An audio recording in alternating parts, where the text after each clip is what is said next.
Welcome back to this first session presented for the 2024. It's good to see you all again. So I'd like to welcome you to this guided practice session presented at the Buddhist Study Centre at the University of Melbourne. I'm Dr. Colin Joyce. I'm an Insight Fellow at the Centre. I'd like to start the session with an acknowledgement of the country. I'd like to respectfully acknowledge the traditional owners of the unceded land on which we work, live and learn, the Wurundjeri, Woiwurrung and Bunurong peoples.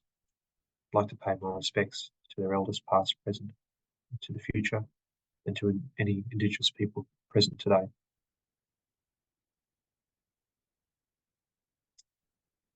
So we're delighted to welcome Ajahn Sadaro to facilitate this Theravada Buddhist meditation series.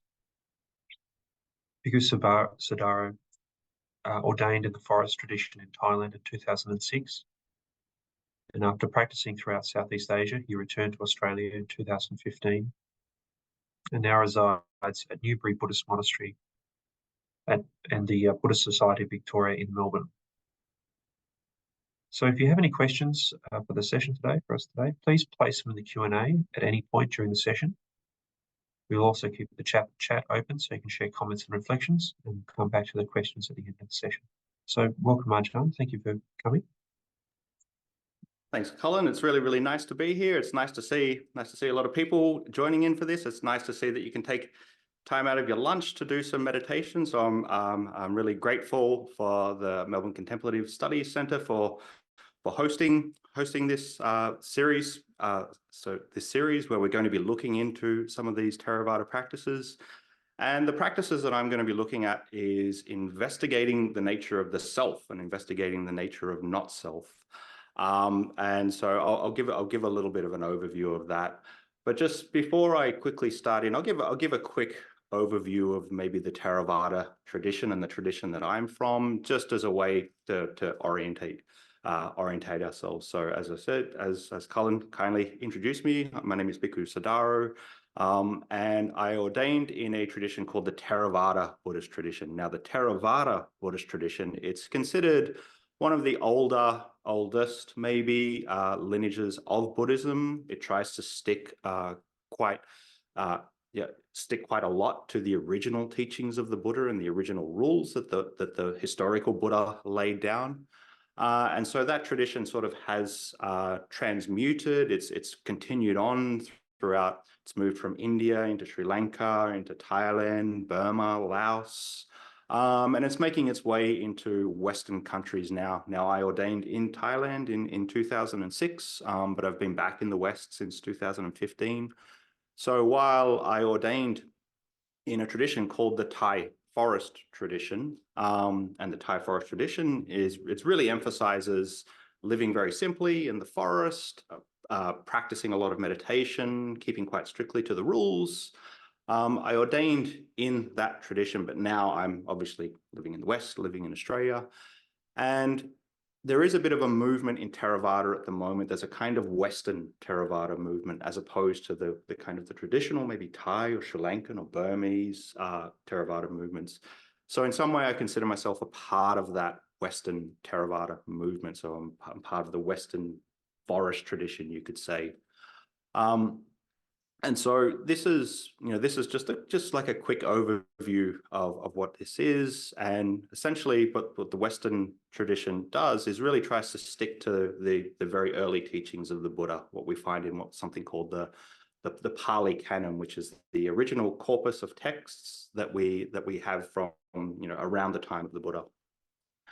So as I said, I consider myself a part of that now, but Instead of sort of like launching into the tradition so much, I did want to sort of talk a little bit about the practices that we're going to be doing over the next 4 weeks. Because as I said, we're investigating the nature of not self. And so, we have to find out, what am I talking about when I say not self? What am I talking about when I talk about the self as well?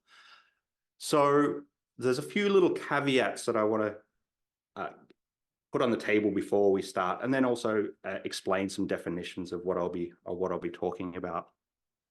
Now, the first main caveat that I want to talk about here is that although I'm talking about not self a lot, we're not really taking this as a kind of fixed, true reality that not self is the only truth and the only way. What we're going to be doing in this series of practices is a series of reflections, inquiry, contemplation.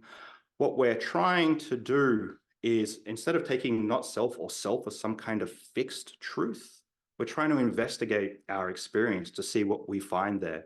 The more we meditate, the more we sort of understand a little bit more about our own inner lives and our own experience. And so in some way we accord with reality a little bit more. So this whole idea about either a self or not self, what we're going to try and do in this series is, instead of taking it as a reality, we're taking it more as a kind of working hypothesis, and a working hypothesis of either a self or not self. And we're going to be investigating our experience to see if we can either confirm it or disconfirm it in either way. So this is a process of inquiry. It's not like you have to take this stuff on. It's just, we're inquiring into our experience. The second caveat I want to just put out there before we start is that because we're investigating the nature of the self and not self, this can be quite existentially challenging in some way. So you might notice yourself maybe having some reactions to some of these reflections. Now, if you're noticing you're having some kind of negative reaction to the reflections, this is fine. Just pull back, disengage. You can either go back to your normal method of meditation, or you can stop the meditation altogether. We want to try and keep ourselves as safe as possible. So, and then if you notice that it is sort of it's feeling prolonged over a longer period of time, you can talk to me after the session. But then also the Melbourne Contemplative Studies Centre has wonderful resources for people that are maybe experiencing these kind of adverse effects from meditation. So encourage you to reach out if that is the case.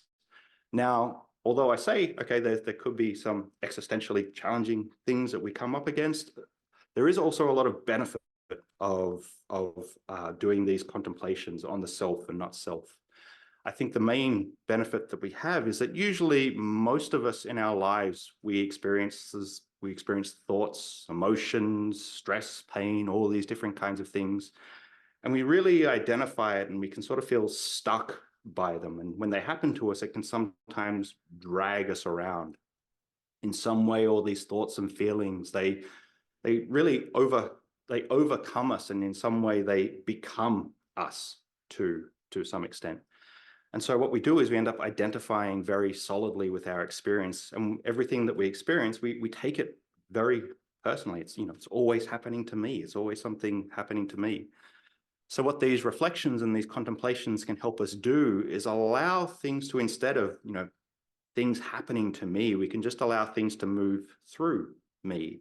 We won't be taking things so personal. We won't be so stickily identifying with our experience. We can just allow these things to move through us in some kind of way.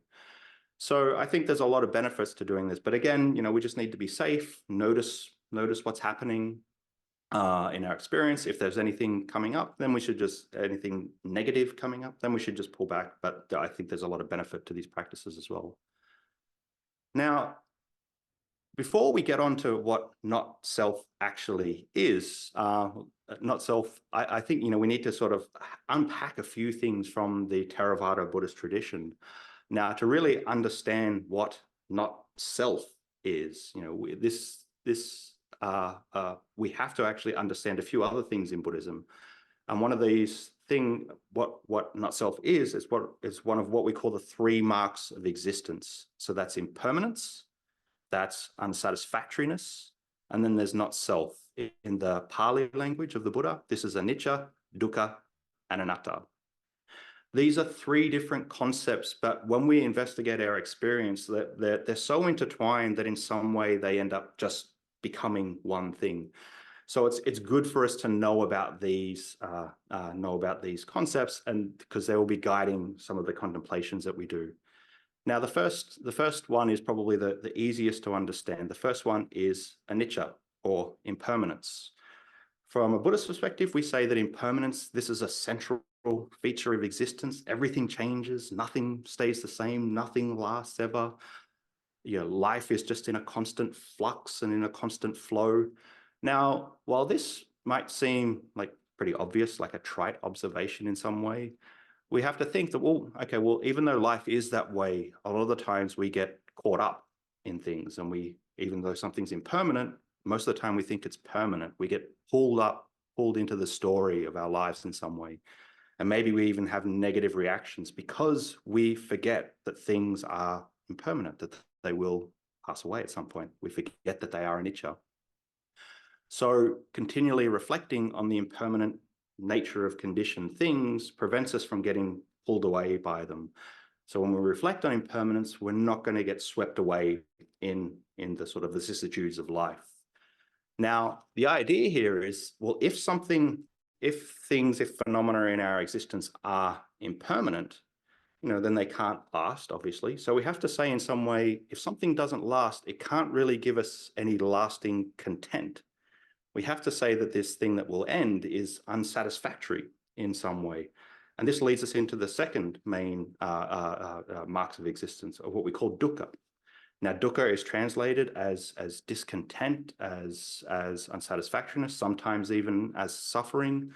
But even though we might have dukkha in this way, it essentially just means that everything changes and and nothing will last, so it can't give us any kind of content. So this is essentially what we mean from the Buddhist when we talk about dukkha. Now, dukkha is discontent. We can overcome this. Freedom from dukkha is possible, but it's only really by acknowledging it and accepting that that's the way things are that we can overcome this. So building on this, the idea is, well, if something's is impermanent, it's constantly changing, and then it's unsatisfactory, it's just something that's a natural phenomena of nature that can't really be controlled because it's just natural phenomena. We can't really say that it has this kind of permanent, substantial core to it, something that doesn't change. And so this is what we really mean from a Buddhist perspective when we talk about anatta, when we talk about not self. So when you hear not self, the main thing to think of is that, well, this is not me. This is not mine. What we're thinking about here is just that there is just natural phenomena, and its natural phenomena is arising and passing and occurring to different causes and conditions. You know, the idea here is that things just appear, that, you know, they're not really me. We don't really control the nature of existence.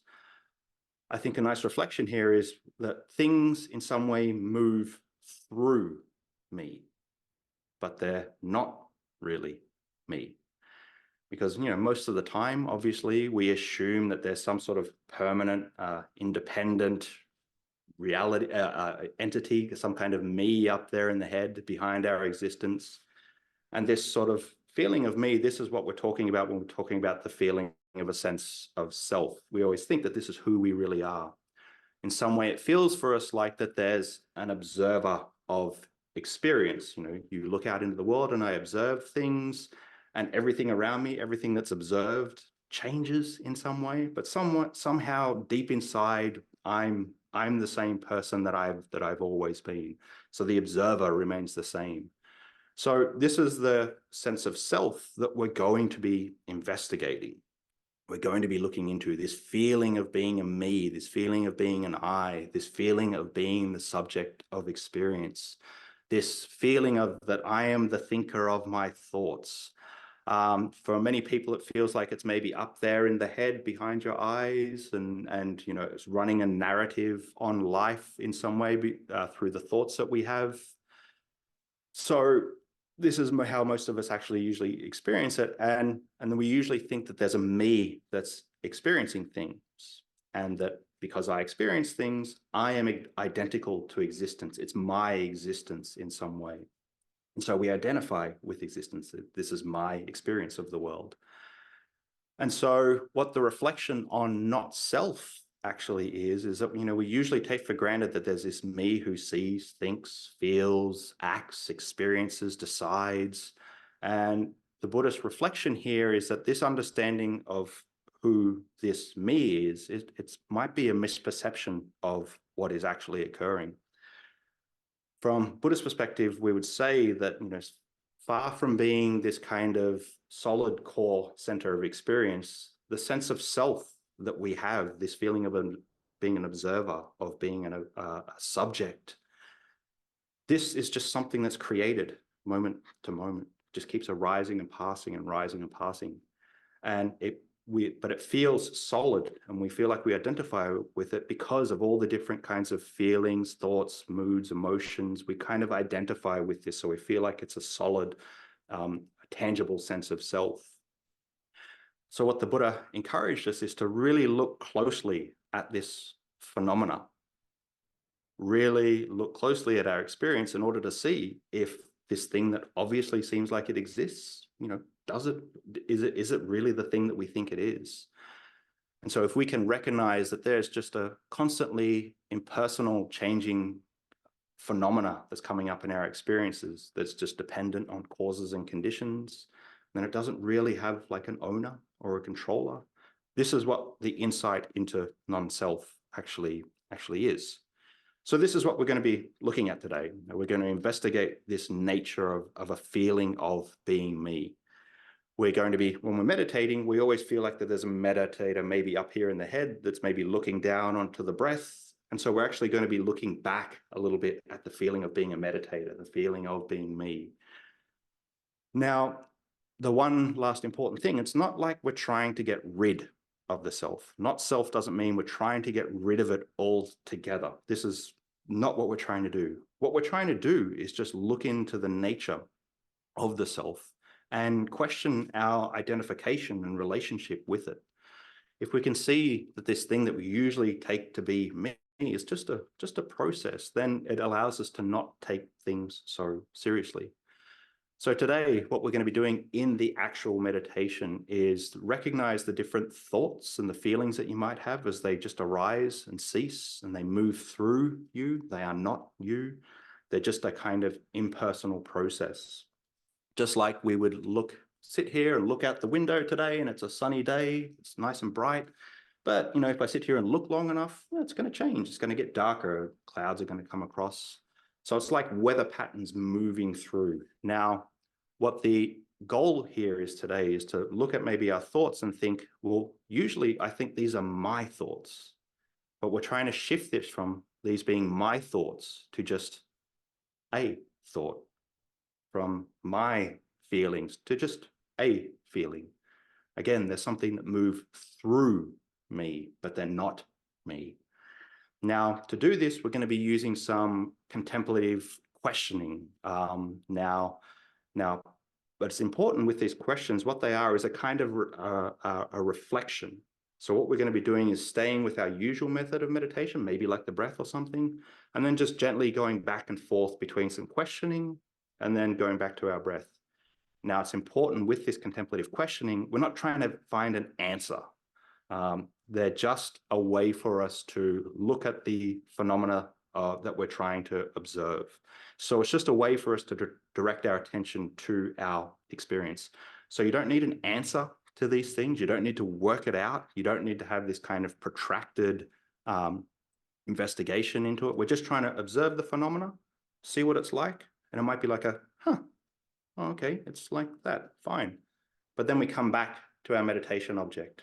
And then again, we'll sort of question, look at the phenomena, and so, Again, so there's no need to really answer things, but we're going to move back and forth with our practice like this. So with that, sorry, it's a bit of a long preamble, but I think it's important just to get an idea about these practices. So with that, we'll start the practice now. So if you want to take a comfortable seat,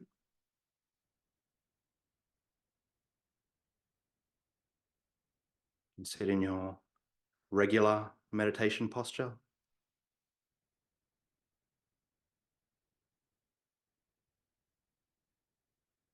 Keep your eyes open or closed. It's entirely up to you.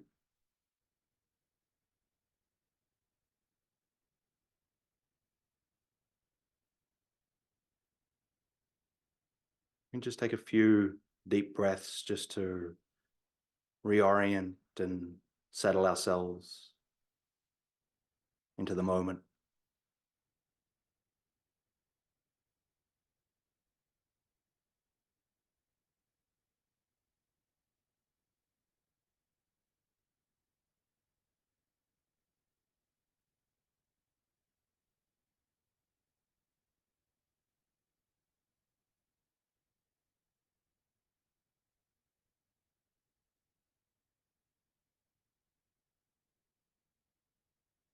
And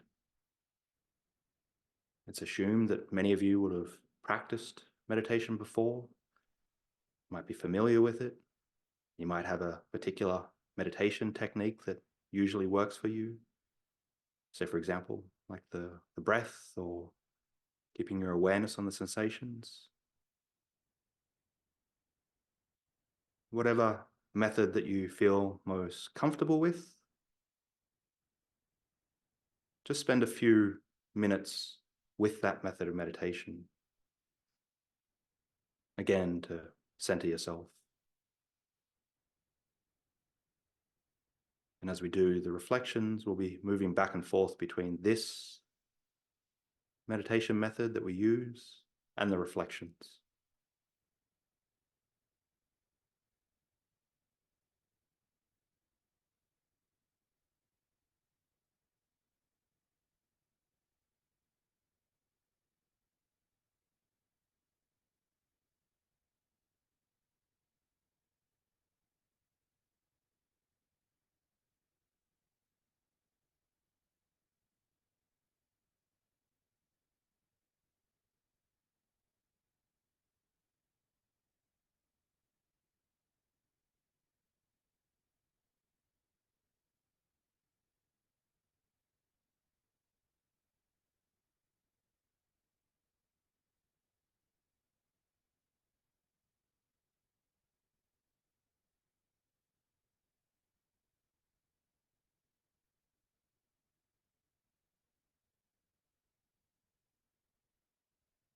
As you sit with your meditation object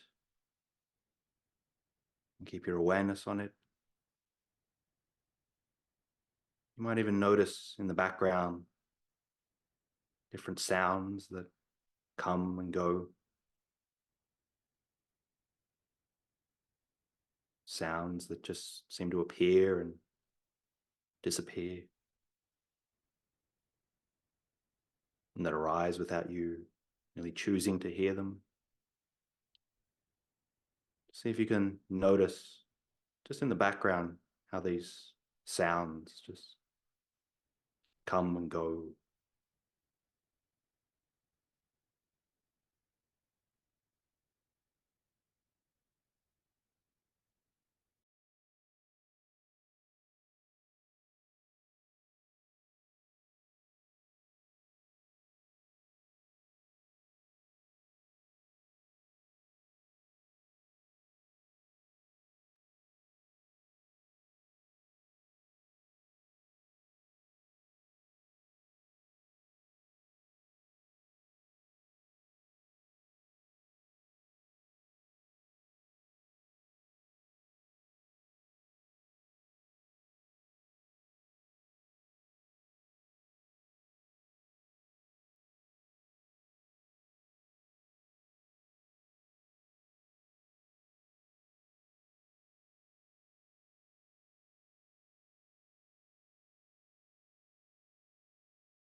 Again, just remember with these contemplations, we're going to be moving from our normal method of meditation back and forth with the contemplations.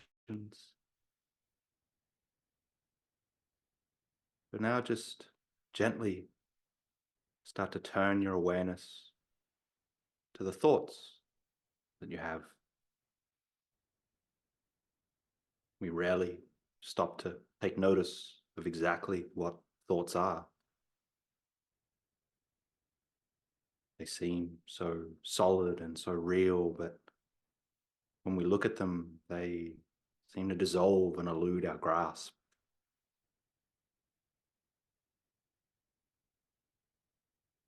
So if a thought pops up for you, just see if you can notice. Is it an auditory thought, like language? Or is it a visual thought, an image? Or maybe some combination of both?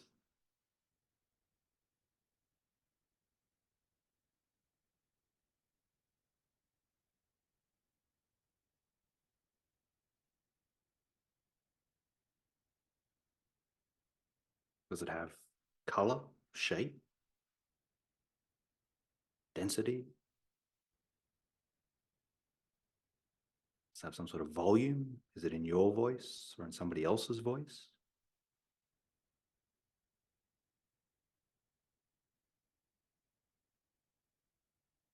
And again, when we've observed, we can just settle back to our regular method of meditation, back and forth.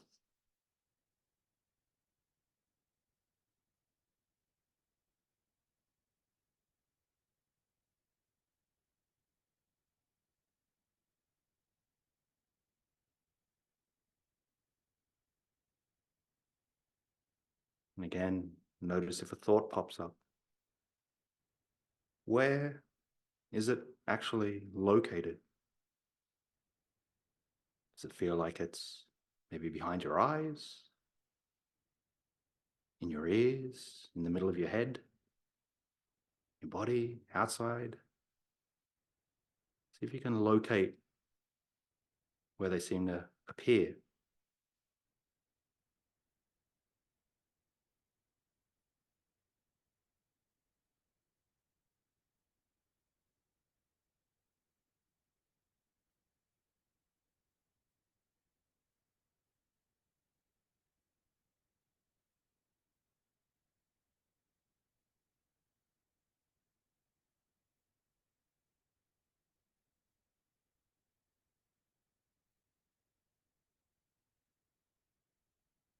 And once you've located them, where do these thoughts come from? Can you locate their source in some way?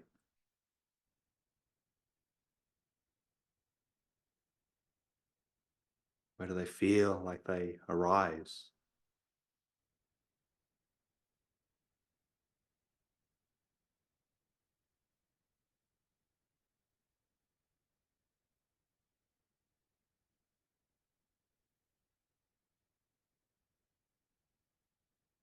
Again, we can move back and forth between the reflections and our regular method of meditation, like the breath.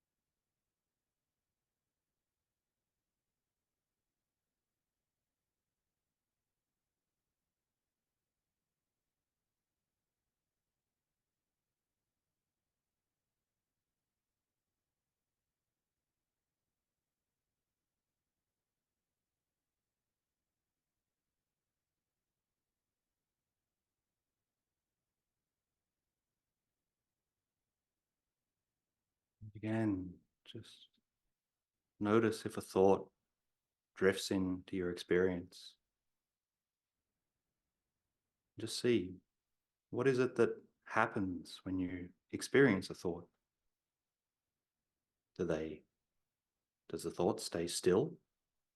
Does it stay there? Or does it disappear?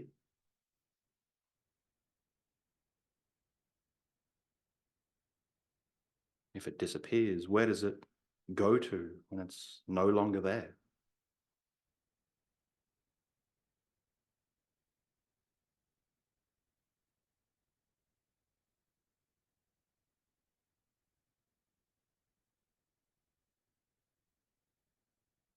See if you can notice how one thought might just refer to the next and they link together,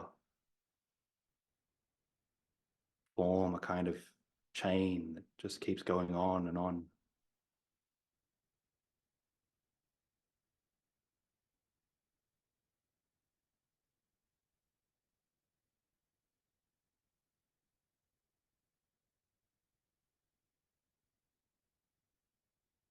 This chain, this network of thoughts is the narrative that we tell ourselves about our lives and how we interpret experience becomes the story of our whole life.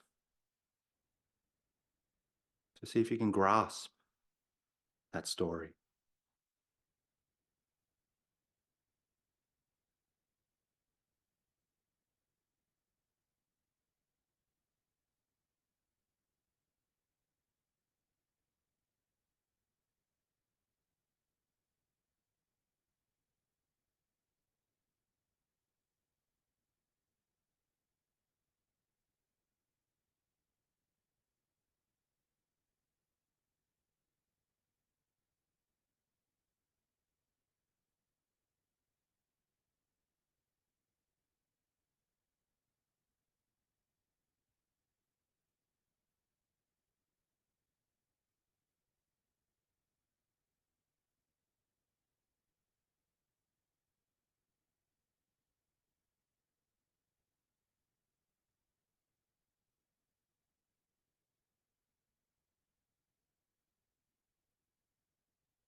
The thought pops up.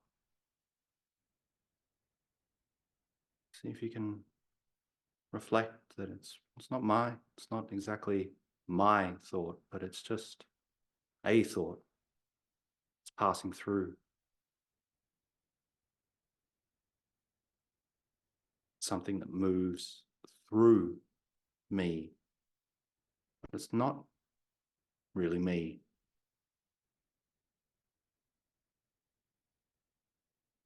Just like a sound that passes through. A thought can be very similar.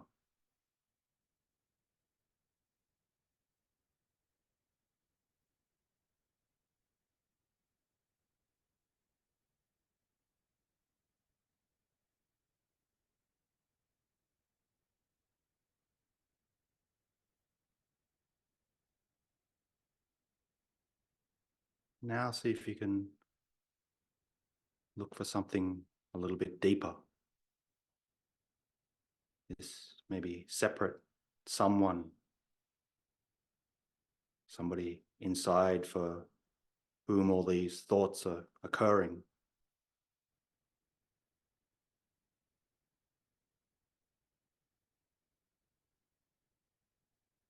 Can you locate this me?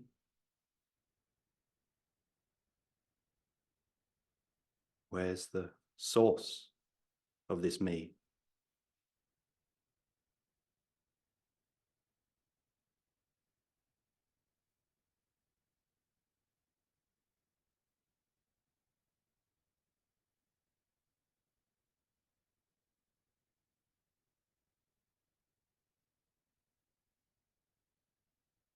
Again, you don't need an answer, just observe. Just look.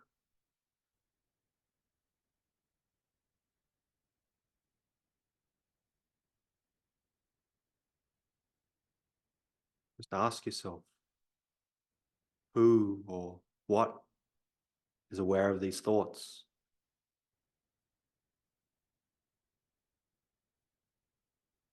Can you find the one who is aware, who is the ultimate subject in some way?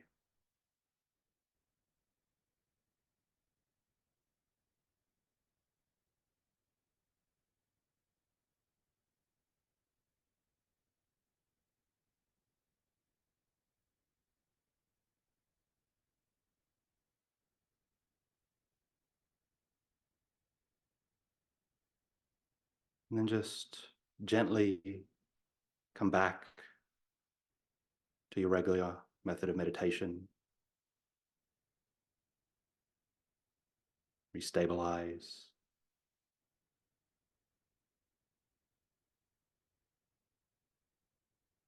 Know that everything's okay.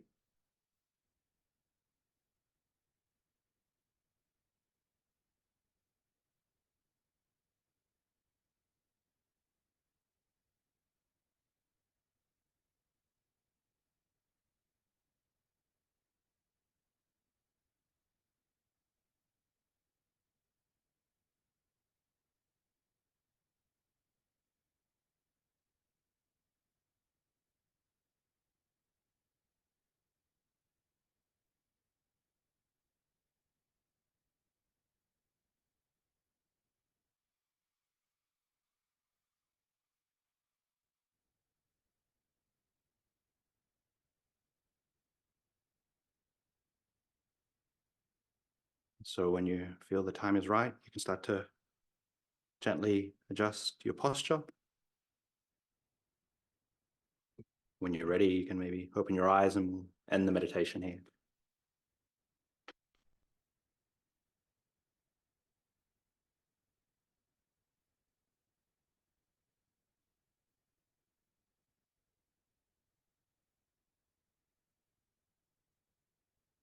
Good. Hopefully we all had a nice meditation. Hopefully it was interesting, at least. And yeah, if there's any questions, you're more than welcome to put them in the chat now.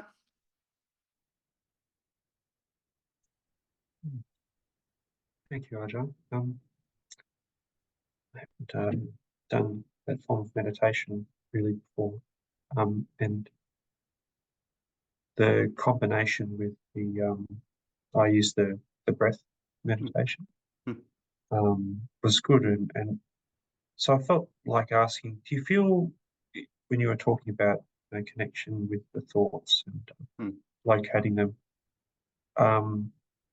it felt to me a little bit like the way that I would be attentive to breath is very similar to how I'm trying to be attentive to the thoughts. And so do you feel like there's a real continuity between or flow between the types of meditation that we're doing?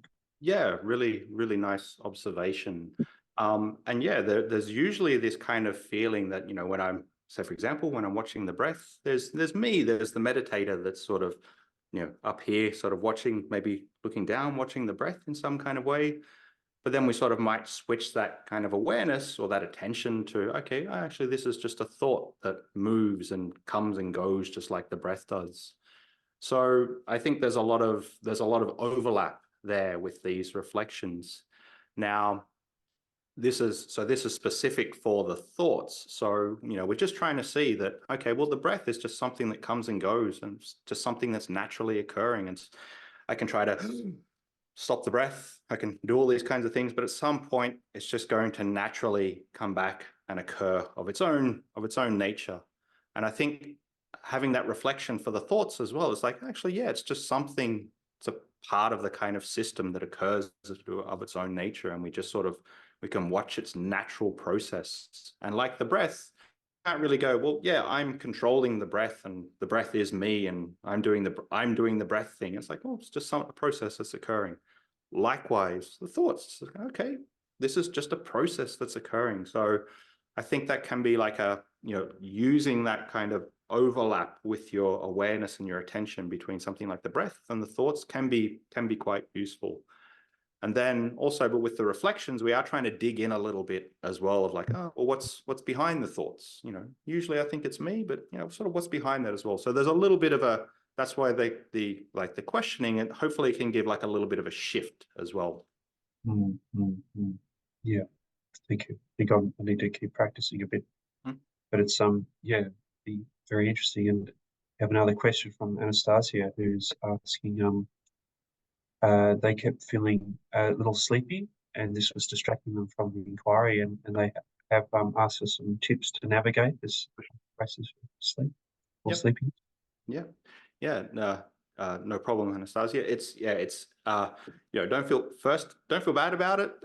It means that I'm actually doing my job well. It means I'm sort of it's calming in some kind of way. So it actually makes me feel good when people go to sleep. It's like, oh, it's good. The meditation's good.